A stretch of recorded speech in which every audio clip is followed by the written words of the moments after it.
Hi and welcome back to round 2 of our food of the week, which is bread this week. And what I'm going to talk today is about the composition of bread and how the different ingredients in the bread gives it different properties.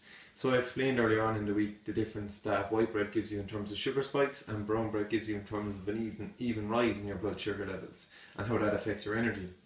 When we talk about that, a sugar spike ends up in you buzzing for about an hour or so, but then the drop down means that you have this sugar craving and you have this essentially low from a lack of sugar in your blood because it drops down so quick. And with the brown bread, good ingredients, you end up with this even rise, so it actually gives you longevity in terms of energy and in terms of release of your energy. So we talk about carbohydrates, the essential part of bread that gives them this blood sugar rising capacity. And what carbohydrates are they're just long chains of sugar, and we explained that in minor detail on Monday. But basically glucose, which is the energy for all the cells in the body, is what is carried by these carbohydrates and get broken up in the body into glucose. And there are good ingredients to put into the body and put into your bread that actually help release the glucose slowly over time, and these get caught up in these fibres. And there's bad ingredients that actually just spit it all out, easy for the body to break down, and they give you the sharp rises. And eventually all those sharp rises in blood sugars get deposited as fatty tissue, and that's why you end up gaining weight. That's why white bread has this bad reputation in the food industry. So we look at some of the good ingredients to put into your brown bread. I made a brown bread the other day in 15 minutes. I had it in the oven for half an hour and it came out lovely. And what I did was I actually substituted the strong white flour for porridge oats. Flavin's porridge oats, just weighed out an equivalent amount of them on the weighing scales, put them in, mixed it up, and it came out gorgeous, had this lovely oaty texture. Not only that, but it was so good for you, so filling. And I gave it to the lads in work. I was working in the pharmacy in Tower at the time, and they all loved it. Every single one of them, even the finicky eaters, thought it was an enjoyable bread to eat. We didn't have any butter with it, but you ate it plain because it was just out of the oven, just cooled down, it was still moist. But as that bread dries out, it lasts for up to 7 days. You end up having this, you put butter on it, it will lubricate it a little bit. A little bit of fat is quite good for stimulating the metabolism at times.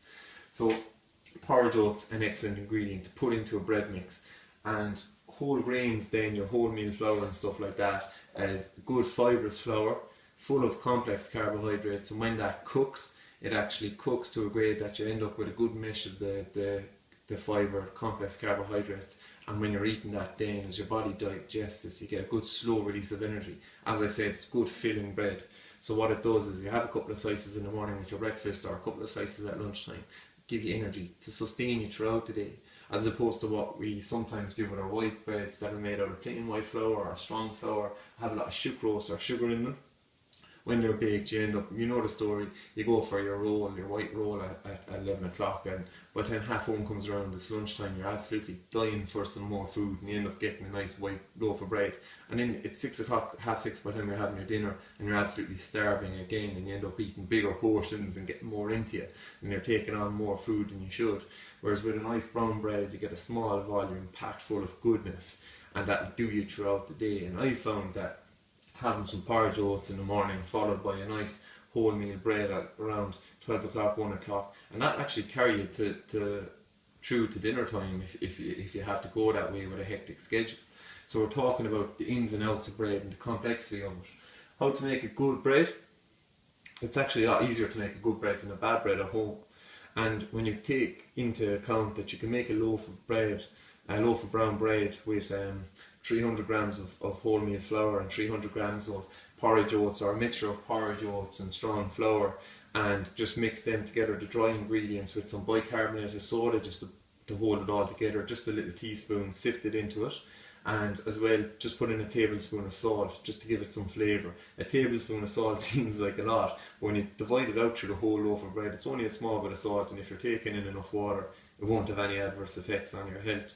So you get those dry ingredients, all you do is mix them up, make a well in the middle, and with anywhere between 375 and 450 ml of buttermilk, the more you put in, the longer it lasts. That's the only effect it has on the bread. So if you go with a good even 400 ml of buttermilk into the middle, just mix it up with your hands. And what I actually do sometimes as well are nuts and seeds. Throw nuts and seeds into that mixture to give it some energy, give it some protein, and again some more complex carbohydrate.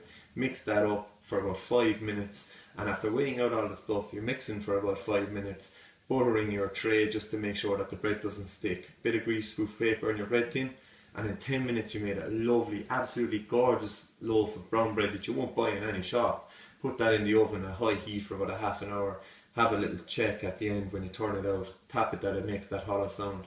That's as good a bread as you're going to get. It'll give you energy throughout the day. It'll be nice and filling. You won't have the sugar cravings. You won't be snacking left, right and centre. As opposed to buying a bagged white bread or making your own white bread. Again, even though making your own white bread at home is lovely and it tastes gorgeous, it'll give you those sugar spikes that we talked about earlier in the week. So there you go. If you followed the instructions in the video, a bit rough and ready, throw that bit together into a bread tin, fill it up about 3/4 of the way and throw it in the oven for a half an hour. For probably, when you take all the ingredients in together that you throw into one loaf, it probably costs less than €1 to make. And out of that euro you're getting an incredible loaf of bread that if you're eating it on your own, it'll do you for a week. It'll do a family for a couple of days. Absolutely gorgeous. Perfection on a plate. And the only thing I will say is if you're going trying that at home on an oven at high heat, don't use a fan oven. It'll blow all the ingredients to one side. You'll end up with an uneven bake. Use the top heat, bottom heat in the oven. That setting where the fan isn't in it, but you've got the black mark on the top, the black mark on the bottom. Guarantee you won't go wrong. Try that at home. See how you get on. Come into me on Monday evening 5 to 7 or Friday morning from anywhere between 9:30 and 2 o'clock and have a talk about the bread. And you know what? Someday I'll bring in my own bread and I'll give people a taste of it and a try of it inside in the gym here in SBGi Cork City, and we'll see how we get on and we'll compare it. And the other thing too is try that recipe, but don't be afraid to mix it up. Porridge oats, go with different levels of porridge oats. For your brown bread you can add in some strong flour to help hold it together better and last a little bit longer, but always go with about 300 grams of the wholemeal flour always for your brown bread. Always have at least half it that way. That way you'll get the full benefit of the complex carbohydrate, the full benefit of the soluble fibre, which will slowly release the glucose into your body throughout the day. Thanks a million for tuning in. I hope you find it beneficial. And again, like I said, call into us any day for any tips on creating your own brown bread that'll be healthy, wholesome, good for you, and fill you with loads of energy for your day. Best of luck.